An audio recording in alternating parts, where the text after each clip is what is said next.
guys, John Company from Evolved Custom Rod Shops, showing you how I make some custom cork grips. First thing we're going to do is you got your cork rings. We got our jigs. I'll make sure I put links in the description on what jigs I got and where I got them. The saw is basically a coping saw that holds scroll saw blades. They also sell it with the kit. Really pretty simple. The big thing is let the saw do the work. These are very fine blades and are very delicate, and it's very important that you take your time with these. You can see here that I'm speeding up some of the videos so you don't have to keep watching me do all this.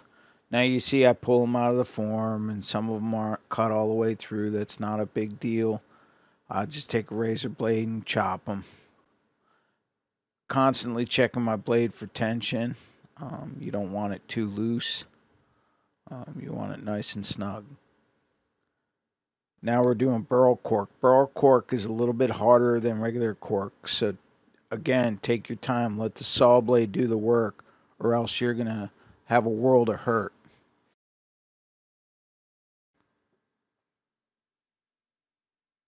You can see here I got everything cut up into my little pies. Get everything sorted so I know which cork is which. Okay, now we're going to do the glue up on all these little pie pieces. You can see here the first thing I have is the wax paper down. Wax paper is great because glue will stick to it but not really stick to it. You got a push pin here to hold the little cork pieces. Grab a mixing cup to put some glue in, and we're going to have a paintbrush to put the glue on with. As far as anything else you need, you're going to use, I'm using Titebond 3, which is really good stuff. It's waterproof, which is important when you're out there on the water. Granted, this will also be epoxy to the rod as well. So I'm grabbing some zip ties. That's going to hold everything together once I glue up all the pie pieces. Take your push pin, hold your little piece, put a liberal amount of glue on each piece. And the reason I say that is because not only will the glue actually hold stuff together, but when you're first assembling it, the tension of the glue against the cork will help hold things together and just make the transition go really smooth. Another thing to note is only do one pie at a time. I tried to do 2 pies at a time, and I ended up losing glue, or the glue dried before I got it together. So in the final cut, because I cut these again, they started falling apart. So remember that. Just do 1 pie at a time. Don't try and do 2 different pies at the same time. What I'm using in the middle here is a 1/4-inch metal piece of metal. It's what I use to pin rail seats sometimes. You can also use a 1/4-inch dowel.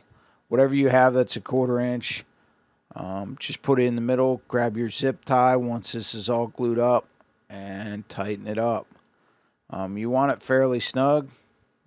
You'll be able to get the pieces in order. When you do your final tightening, once you got everything sorted, your final tightening should be on the bench on a flat surface. It's very important, that way you don't get high spots and low spots.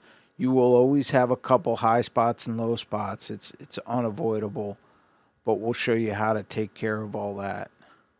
So I'll tighten it, check it, tighten it, check it, and then once I know I'm good, I'll put a final yank on it. Another thing I'll do is pull out my little 1/4-inch thing, especially if you're using a dowel. The dowel might end up being part of the cork ring. Now, another thing I'm going to do is make sure it fits in my jig, because I'm going to be cutting these again. I need to make sure they fit in a jig. Sometimes you get one that pushes out, anything like that. If you put it in the jig, you know it's round, you know everything's the way it should be. And I still have the zip tie on there, and I know we're good. So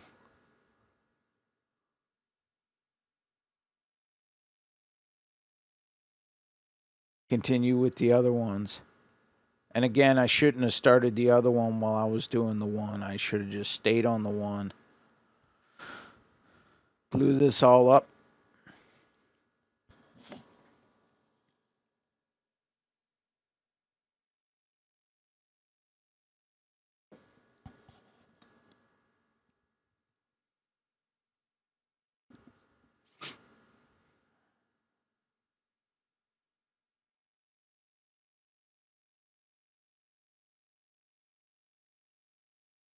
So this is the one I did by itself without trying to do two of them. And this was one of the ones that didn't break apart when I did my final cut.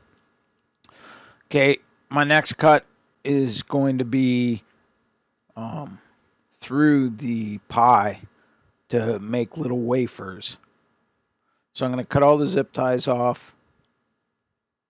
And I got my sandpaper here. This is 80 grit. I'm going to sand in a circular motion both ways. Now, I only sand one side.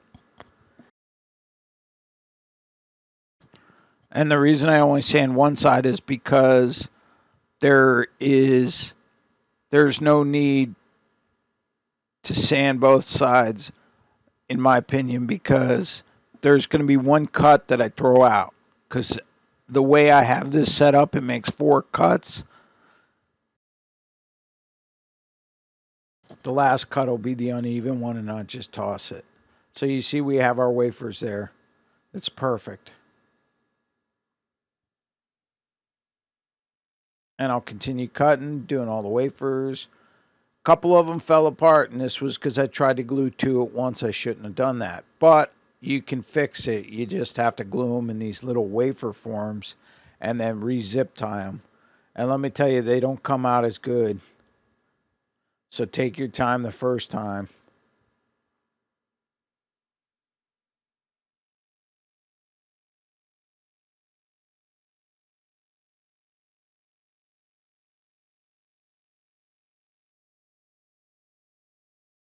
As you can see here, I broke a blade. What I'm going to do is change it out. Now these blades, they sell buy 2 packs of them. They're not very expensive, but I'm telling you, they come 10 to a pack, but the first time you do this, you might go through a whole pack of blades until you figure out how to use it, how to set the tension, all that stuff. So make sure you, just a piece of advice, buy 2 packs of blades.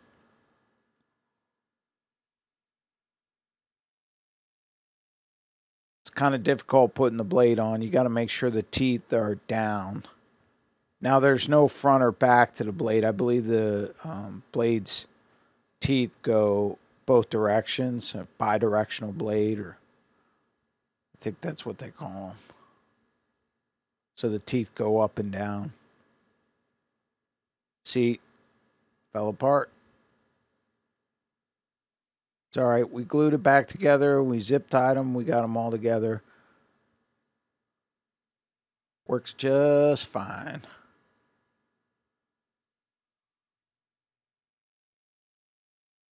It's nice to be able to fix anything that you might have messed up the first time, and it turns out just as good.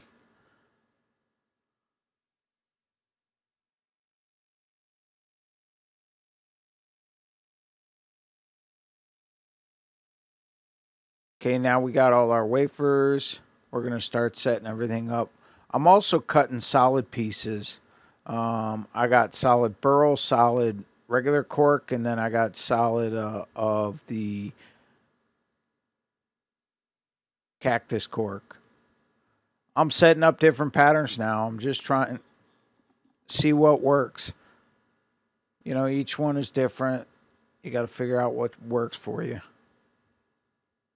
This is my glue up. It's basically a 1/4 inch threaded rod that I got from Home Depot. Local hardware store. I got some 1/4 inch wing nuts and I got some fender washers.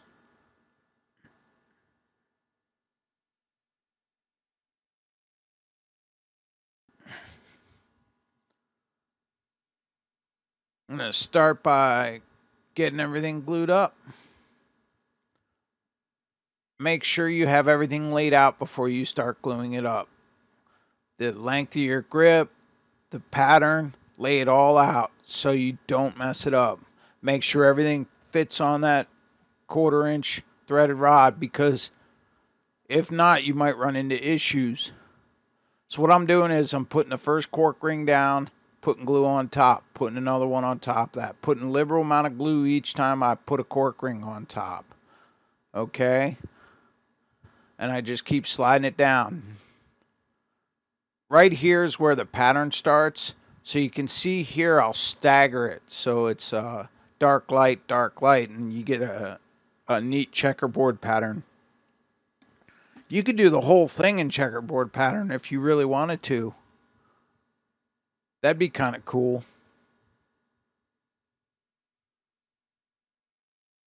You know, the sky's the limit on this, on what you want to do. Once you get your final cork ring on, you're going to put the other fender washer and the other wing nut on. And then you just squeeze it together, make sure everything's straight where you want it. Any glue squeeze out, you can just wipe off.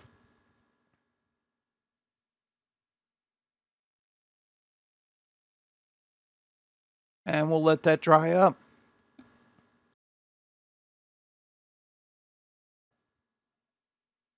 So there it is. You're all set. Clean off your brush with water. You can see here I made a foregrip. That's just a couple of the solid wafers mixed in with regular cork. I'm going for an old school grip here, so I'm not doing anything too elaborate. It's going to be pretty much a straight grip. It's going to have a tenon on it, so I can put a rubber butt cap on it. And then, you know, a real simple rounded front portion. Now this is about the hardest part of sanding, is this first part, because you got to get all the glue off and try and get things even. It seems like it takes forever, but don't worry, it'll happen. I'm using a 150 grit sanding cloth, which is available through most rod vendors, or you can get it at the hardware store.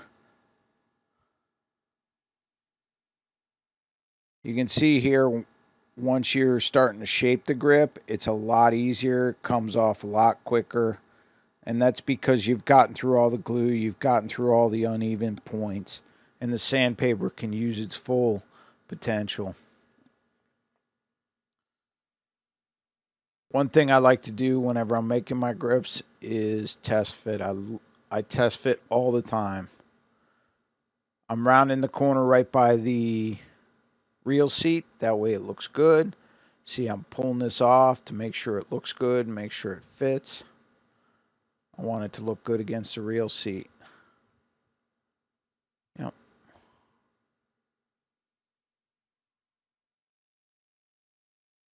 See, you know, just want to make a couple more adjustments on it.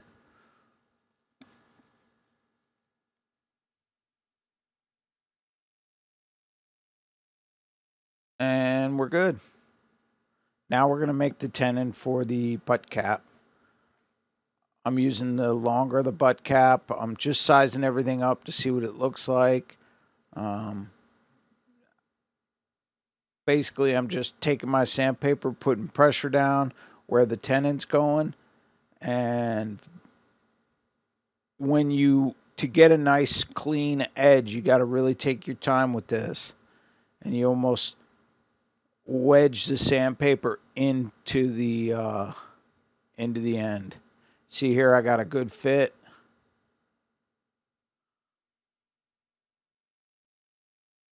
Cleaning up the grips a little more. I'm going to be rolling the other edge. It's going to go against the back of the reel seat. And again, you can do final positioning, final sanding, anything like that while it's on the rod blank. You can even sand it while it's on the rod blank. You don't necessarily have to put it on a mandrel first.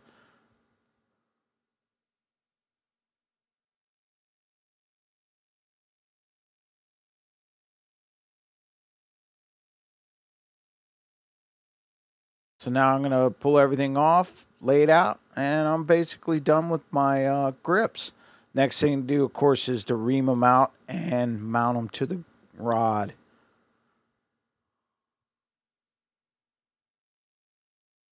I'm really happy with the way this turned out.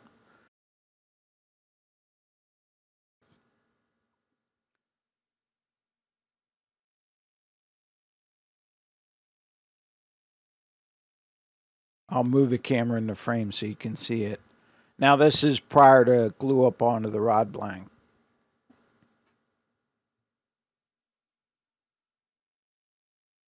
Guys, thanks for watching. Please like and subscribe. I got some still pictures of this coming up that I'm going to show you as well.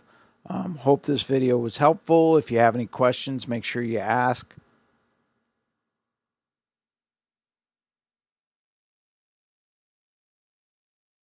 Here's the final while it's on the rod blank. Looks really good. I'm using a American Tackle ATX travel blank. Beautiful, beautiful cork grip. And no, there's none other like this. This is totally custom. See, I rounded the corners. The rounded corners turned out real good against the real seat.